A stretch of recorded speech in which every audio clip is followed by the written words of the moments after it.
അപ്പോൾ കഴിഞ്ഞൊരു ക്ലാസ്സിൽ നമ്മൾ വീഡിയോസ് ഇമ്പോർട്ട് ചെയ്യാനും ടൈം ലൈനിലേക്ക് ഇമ്പോർട്ട് ചെയ്യാനും വേണ്ടി പഠിച്ചു അല്ലേ. ടൈം ലൈനിലേക്ക് ഇമ്പോർട്ട് ചെയ്തിട്ട് എന്ത് ചെയ്യണം? ഫിറ്റ് ചെയ്യണം അല്ലേ. ഫിറ്റ് ചെയ്യാൻ വേണ്ടിയും പഠിച്ചു. അറിയാത്തവർ കഴിഞ്ഞ ക്ലാസ് നോക്കിയിട്ട് പഠിക്കുക കേട്ടോ. അപ്പോൾ നമ്മൾ ഇവിടേക്ക് ഫിറ്റ് ചെയ്ത് കഴിഞ്ഞു. ഇനി നമുക്ക് ഈ വീഡിയോൻ്റെ അകത്ത് എന്തൊക്കെ സെറ്റിങ്സ് ചെയ്യാമെന്നാണ് ഇന്ന് പറയാൻ പോകുന്നത് കേട്ടോ.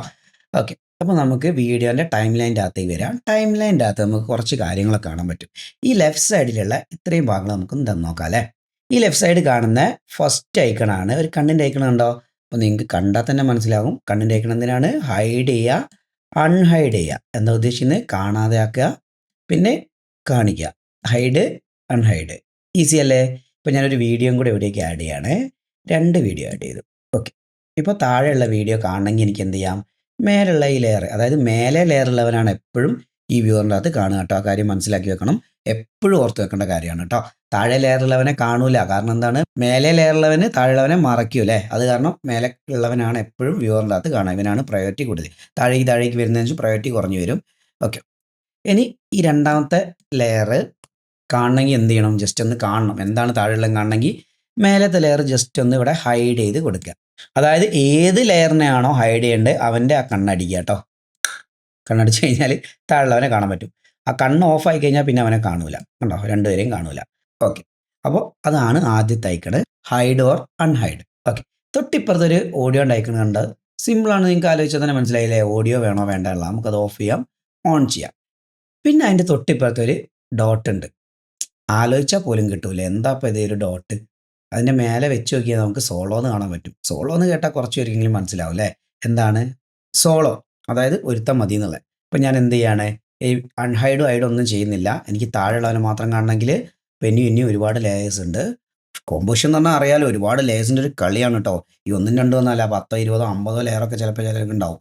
അപ്പോൾ എന്തിനാണ് ഈ സോളോ ഒക്കെ വെച്ചതെന്നുള്ള സംശയം ഇപ്പോൾ തീർന്നില്ല. ഒരുപാട് ലേയേഴ്സ് ഉണ്ടാവും. അപ്പോൾ എനിക്ക് ഈ ലെയർ ഒന്ന് കാണണം, ബാക്കി ലെയർ ഒന്നും വേണ്ട തൽക്കാലം വർക്ക് ചെയ്യാൻ വേണ്ടിയിട്ട്. അപ്പോൾ ഞാൻ ഈ സോളോ ഒന്ന് ഓൺ ചെയ്ത് കഴിഞ്ഞാൽ ആ ലെയർ മാത്രം എനിക്ക് കാണാൻ പറ്റും. കണ്ടോ? അത് ഞാൻ കുറച്ചുകൂടെ പോകുന്ന സമയത്ത് കാണിച്ചു തരാം കേട്ടോ. പല കളറുകളൊക്കെ ഇട്ടിട്ട് കാണിച്ചു തരാം. അപ്പോൾ നിങ്ങൾക്ക് കറക്റ്റായിട്ട് മനസ്സിലാവും. ഇപ്പോൾ എനിക്കിവിടെ ക്ലിക്ക് ചെയ്ത് കഴിഞ്ഞാൽ ഈ വീഡിയോനെ എങ്ങോട്ട് വേണമെങ്കിലും ഇങ്ങനെ മൂവ് ചെയ്ത് വെക്കാം അല്ലേ. ഇങ്ങനെയൊക്കെ മൂവ് ചെയ്ത് വെക്കാം. നമ്മൾ പറഞ്ഞാണ് ചെറുതാക്കാം, വലുതാക്കാം, ഇങ്ങനെയൊക്കെ മൂവ് ചെയ്തും വെക്കാം. പക്ഷേ എനിക്ക് ഇവനെ ഒരു സെറ്റാക്കി, ഞാൻ ഇതേപോലെ സെറ്റാക്കി വെച്ചു. ഇനി മൂവ് ചെയ്യരുത് അവനെ. എന്ത് ചെയ്യാം? എനിക്കിവിടെ ലോക്ക് ചെയ്യാം. ലോക്ക് അടിച്ച് കഴിഞ്ഞാൽ പിന്നെ ആ ലെയർ ആണെങ്കിൽ കണ്ടോ, തൊട്ട് താഴെയുള്ള ലെയർ ആണെങ്കിൽ അവനെ ഞാൻ ലോക്ക് ചെയ്തു. പിന്നെ ഇവർ രണ്ടുപേരാണെങ്കിൽ അതിൻ്റെ താഴെയുള്ള ലെയറാണ് അനങ്ങുക. കണ്ടോ? അപ്പോൾ ലോക്ക് ചെയ്ത് വെച്ചാൽ എന്താവും? സാധാരണ ലോക്ക് ചെയ്യുമ്പോൾ തന്നെ അയാൾ ലോക്കായി അവിടെ, പിന്നെ അനങ്ങാൻ പറ്റില്ല. നമ്മൾ പറയില്ലേ, ഞാൻ പോസ്റ്റായി അല്ലെ ഞാൻ ഇവിടെ ലോക്കായി, എനിക്ക് ഇവിടെ നിന്ന് അനങ്ങാൻ പറ്റില്ല. മീറ്റിങ്ങിനൊക്കെ പോയി ലോക്കായി എന്ന് പറയില്ല. അതിൻ്റെ സംഭവം ഇവിടെ ലോക്കായി, പൂട്ടി ആളെ പിന്നെ അനങ്ങൂല. അവിടെ ഇരുന്ന് ഇങ്ങനെ നിന്നോളൂ, അനങ്ങണ്ട. ഓക്കെ അല്ലേ? കിട്ടിയില്ലേ? ഐഡിയ കിട്ടിയില്ലേ? ഇനി നമുക്ക് തൊട്ടിപ്പുറത്തായിട്ട് ഒരു ആരോ മാർക്കിൻ്റെ ഐക്കൺ കാണാം അല്ലേ. ഈ ആരോ മാർക്ക് ജസ്റ്റ് ഒന്ന് ഓൺ ആക്കി കഴിഞ്ഞാൽ അതിൻ്റെ അകത്തൊരു ട്രാൻസ്ഫോം കാണാം, ഒരു ഓഡിയോ കാണാം. ഓഡിയോ നിർബന്ധമല്ല. കാരണം ഇപ്പോൾ ഒരു എക്സാമ്പിളായിട്ട് പറയുകയാണെങ്കിൽ നമ്മളൊരു കോഴീനെ എടുക്കുക. കോഴി തീറ്റ കൊടുത്തു കഴിഞ്ഞാൽ എല്ലാ തീറ്റകളും തിന്നും. പക്ഷേ എപ്പോഴെങ്കിലും കുറച്ച് പുല്ലും തിന്നും ദഹിക്കാൻ വേണ്ടിയില്ലേ. പക്ഷേ എപ്പോഴും കോഴി പുല്ലൊന്നും ചോദിച്ചാൽ കോഴി പുല്ലൊന്നും ഇല്ല എന്ന് നമ്മൾ പറയാം. പക്ഷേ അതുപോലെ ഓഡിയോയ്ക്ക് ഇവിടെ പ്രാധാന്യമുള്ളൂ. ഓഡിയോ ഉണ്ട്, ഓഡിയോ ജസ്റ്റ് ഒന്ന് ഓഡിയോ കേട്ടോണ്ട് എന്തെങ്കിലും ചെയ്യാനുണ്ടെങ്കിൽ ഒന്ന് കേൾക്കാൻ, അത്രയൊക്കെ ഇവിടെ പ്രാധാന്യമുള്ളൂ. ഓഡിയോനെ നമുക്ക് വലിയൊരു പ്രാധാന്യം കൊടുക്കണ്ട. മേലെ നമുക്ക് ട്രാൻസ്ഫോം കാണാൻ പറ്റും അല്ലേ. ഈ ട്രാൻസ്ഫോം വീണ്ടും ഒരു ആരോ മാർക്ക് ക്ലിക്ക് ചെയ്ത് കഴിഞ്ഞാൽ അത് വരുന്ന കുറേ ആളുകൾ, ഇവന്മാരാണ് നമുക്ക് പ്രധാനമായിട്ട് പഠിക്കാനുള്ളത്. ഇനി അങ്ങോട്ട് ഇമ്പോർട്ടൻ്റ് ആണ്, ശ്രദ്ധിച്ചോ. ഈ കാര്യങ്ങൾ മറന്നു പോകണ്ട. മറന്നുപോയി കഴിഞ്ഞാൽ ഒന്നുമില്ല, ഇതേ ഉള്ളൂ, ഇതാണ് മെയിൻ. ഇത് വെച്ചാണ് ഇനി കളി. ഓക്കെ അല്ലേ? ആദ്യം നമുക്ക് എന്ത് ചെയ്യാം? ഒരൊറ്റ വീഡിയോയിൽ അങ്ങ് തുടങ്ങാം. അതിനുവേണ്ടി ഞാനിവിടെ സോളോ ഓണാക്കി. ഇപ്പോൾ മനസ്സിലായി എന്തിനാണ് സോളോ എന്നുള്ളത്. ഈ സോളോ ഓണാക്കി കഴിഞ്ഞ് കഴിഞ്ഞാൽ പിന്നെ മേലുള്ള ഈ ലെയർ മാത്രമേ കാണുള്ളൂ, മറ്റന്മാരൊന്നും കാണില്ല. തൽക്കാലം അവർ ഹൈഡായിട്ട് അവിടെ കിടക്കട്ടെ. ഇനി ഇവനെ എനിക്ക് അങ്ങോട്ടും ഇങ്ങോട്ടൊക്കെ ആയി, ഇവനെ തിരിച്ചൊന്ന് ഫിറ്റ് ചെയ്യണമെങ്കിൽ എനിക്ക് എന്ത് ചെയ്യാം?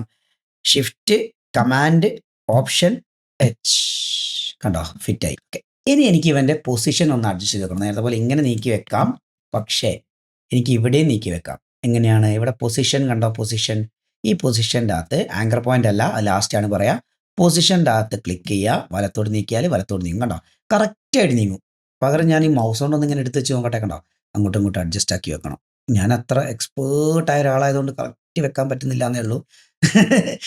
വെക്കാൻ പറ്റൂല, എങ്ങനെയായാലും കുറച്ച് മാറ്റം വരും. അപ്പോൾ എന്ത് ചെയ്യുക? പൊസിഷൻ്റെ അകത്ത് ഫസ്റ്റ് വാല്യൂ, അതായത് എക്സ് വാല്യൂ, ഇങ്ങനെയുള്ള വാല്യൂവിൽ പിടിച്ചിട്ട് നീക്കി കഴിഞ്ഞാൽ അത് വലത്തോട്ടും ഇടത്തോട്ടും കൃത്യമായിട്ട് നമുക്ക് നീക്കി വെക്കാൻ, വേണ്ടോ? കൃത്യമായി നീക്കി വെക്കാൻ പറ്റും. അതേപോലെ തന്നെയാണ് വൈ വാല്യൂ പിടിച്ച് താഴേക്കും മേലേക്കും കൃത്യമായിട്ട്, അത് എക്സിൽ ചേഞ്ച് വരില്ല. നമ്മൾ കൃത്യം താഴോട്ട് എടുത്ത് വെക്കാം, മേലോട്ട് എടുത്ത് വെക്കാം. അതാണ് അതിൻ്റെ ഒരു ഉപകാരം. X Y. പിന്നെ അതിൻ്റെ അകത്ത് നമ്മൾ പൊസിഷനിൽ കീ ഫ്രെയിം കൊടുത്ത് ചെയ്യും. കീ ഫ്രെയിം ഇപ്പോൾ പറയുന്നില്ല, മുന്നോട്ടേക്കേ പറയുള്ളൂ കേട്ടോ. പ്രീമിയർ പഠിച്ചവർക്ക് അത്യാവശ്യം അറിയാൻ മതിയാവും എന്താണ് കീ ഫ്രെയിം എന്നുള്ളത് അല്ലേ. തൊട്ട് താഴെ സ്കെയിലാണ് വരുന്നത്. സ്കെയിൽ എന്താണ്? സൂം ചെയ്യാനുള്ള ഓപ്ഷനാണ്. ഇവിടെ ലിങ്ക് കാണുന്നുണ്ട് അല്ലേ. ഈ ലിങ്കിൻ്റെ അർത്ഥം എന്താണ്? ഈ ലിങ്ക് ഞാൻ ഓഫ് ചെയ്ത് കഴിഞ്ഞിട്ട് ഇപ്പുറത്തുള്ളത് മാത്രം കണ്ടോ സ്ട്രെച്ച് ആവുകയാണ് ചെയ്യുക. സൂം ആവുകയല്ല, വലത്തോട്ട് മാത്രം സൂം ആവും. തൊട്ടിപ്പുറത്തുള്ള 50 വാല്യൂവിൽ ക്ലിക്ക് ചെയ്ത് ഇങ്ങനെ നീക്കി കഴിഞ്ഞാൽ കോമ കഴിഞ്ഞുള്ള വാല്യൂവിൽ ക്ലിക്ക് ചെയ്ത് വലിച്ചു കഴിഞ്ഞാൽ പൈ വാല്യൂവിൽ മാത്രം സ്ട്രെച്ച് ആവും. അപ്പോൾ നമുക്ക് അങ്ങനെയല്ല, ആസ്പെക്ട് റേഷ്യോ കറക്റ്റായിട്ട് പോകണം അല്ലേ. അപ്പോൾ ചെയിൻ ഒന്ന് ക്ലിക്ക് ചെയ്തിടുക. ഇനി ഏത് ക്ലിക്ക് ചെയ്ത് കഴിഞ്ഞാലും രണ്ടും ഒരുപോലെ നീങ്ങണ്ടാവും. അവിടെ 78 ആയപ്പോൾ മറ്റേത് 78 സ്ക്രീനിൽ കറക്റ്റായിട്ട് മൂവ് ആവുന്നുണ്ട്. കണ്ടോ, ചെറുതാക്കിയാലും വലുതാക്കിയാലും. ഓക്കെ, അപ്പോൾ അതാണ് സൂം. സ്കെയിൽ എന്ന് പറഞ്ഞു കഴിഞ്ഞാൽ എന്താണ്? സൂം ചെയ്യുക, സൂം ഔട്ട് ചെയ്ത് വലിപ്പം കുറയ്ക്കുക, കൂട്ടുക, സ്കെയിൽ ചെയ്യണേ. ഇനി തൊട്ട് താഴെയായിട്ട് റൊട്ടേഷൻ കാണാം അല്ലേ. അവിടെ ഒരു 0 കാണാം, അത് കഴിഞ്ഞ് ഇൻറ്റു എന്ന് എഴുതിയിട്ട് പിന്നെ ഒരു പ്ലസ് ബട്ടണും കാണാം അല്ലേ, എത്ര ഡിഗ്രി എന്നുള്ള. അപ്പോൾ ഞാനിവിടെ ഡിഗ്രീൻ്റെ അകത്ത് ഒരു 90 ഡിഗ്രി കൊടുക്കുകയാണ്. 90 ഡിഗ്രി എവിടെയാണ്? ഫസ്റ്റ് പോയിന്റിലല്ല കേട്ടോ കൊടുക്കേണ്ടത്, സെക്കൻഡ് പോയിന്റിൽ. അതായത് പ്ലസ് കഴിഞ്ഞിട്ടൊരു പോയിന്റ് കണ്ടോ, പ്ലസ് 90 ഡിഗ്രി അടിച്ചാൽ കൊണ്ട് അത് കുത്തനെ കൂടി ചെരിഞ്ഞു. അപ്പോൾ നിങ്ങൾക്ക് കറക്റ്റായിട്ട് മനസ്സിലാവണമെങ്കിൽ ഞാൻ ആ പോയിന്റ്, അതായത് പ്ലസ് കഴിഞ്ഞുള്ള ആ പോയിന്റ് ഇങ്ങനെ മാറ്റുന്ന സമയത്ത് കണ്ടോ റൊട്ടേഷൻ ആവുന്ന, വേഗോട്ട് തിരിച്ചാൽ റൊട്ടേഷൻ ആവും. അപ്പോൾ ഒരിക്കലും ഫസ്റ്റ് പോയിന്റ് പിടിച്ച് ചെയ്യരുത്, അപ്പോൾ നിങ്ങൾക്ക് തെറ്റിപ്പോകാനുള്ള ചാൻസ് ഉണ്ട്. ഫസ്റ്റ് പോയിന്റ് തെറ്റിപ്പോകാൻ ചാൻസ് ഉള്ള തെറ്റിപ്പോവും. അതായത് ഫസ്റ്റ് പൊസിഷൻ എന്ന് പറഞ്ഞു കഴിഞ്ഞാൽ എത്ര വട്ടം കറങ്ങണം, ആ കീ ഫ്രെയിം കൊടുത്തു കഴിഞ്ഞാലേ നമുക്ക് അതിൻ്റെ ആവശ്യം ഉണ്ടാവുള്ളൂ.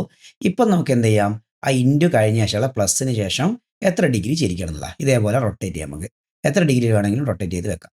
ഓക്കെ അല്ലേ. ഡിഗ്രി ഓർത്ത് വെച്ച് കഴിഞ്ഞാൽ മനസ്സിലാക്കാൻ പറ്റും. നേരെ നിൽക്കണമെങ്കിൽ 0 ഡിഗ്രിയാണ്, അതായത് ഇങ്ങനെ നിൽക്കണമെങ്കിൽ 0 ഡിഗ്രിയാണ്. കുത്തനെ വരണമെങ്കിൽ 90 ഡിഗ്രിയാണ്. ഇനി ഒന്നും കൂടെ കുത്തനെ നിൽക്കണമെങ്കിൽ നമുക്ക് -90 എന്ന് വേണമെങ്കിൽ ഇവിടെ എഴുതാം, അല്ലെങ്കിൽ 270 എന്ന് എഴുതാം.